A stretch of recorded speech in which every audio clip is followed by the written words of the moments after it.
Philippine street food. Types of food that will be discussed. Isaw, barbecue, balot, taho, kwek-kwek, boiled nuts, turon, and halo-halo.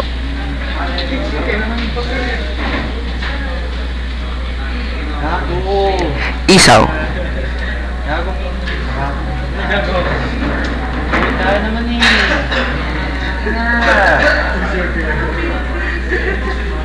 Isaw is usually made using pig or chicken intestine. They are sometimes boiled or most often grilled. Barbecue.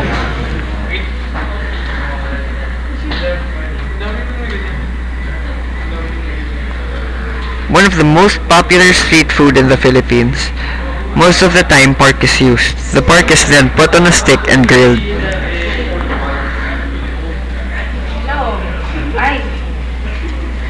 Balot.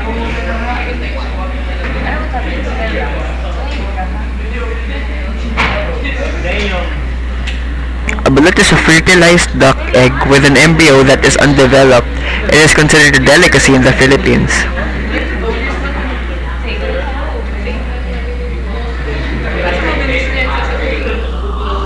Taho.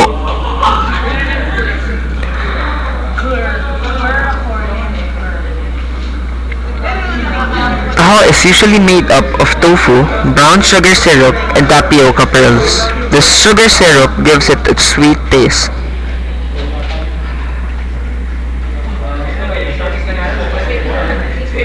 Kwek-kwek.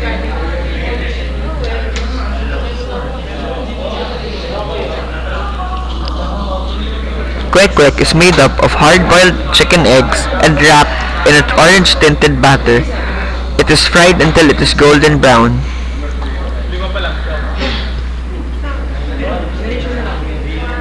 Boiled nuts.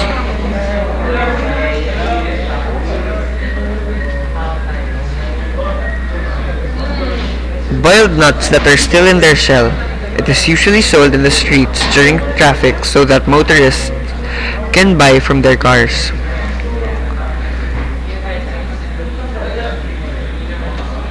Turon.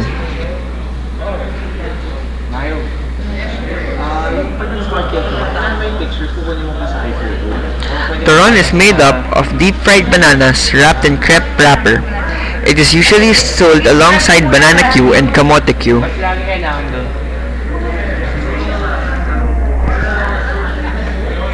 Halo-halo.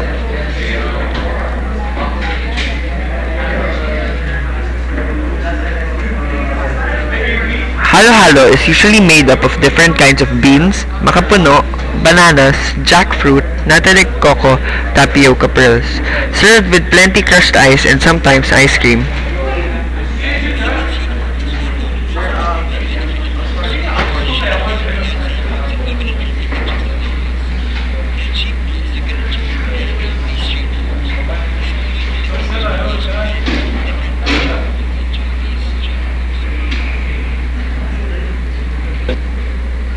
Sources: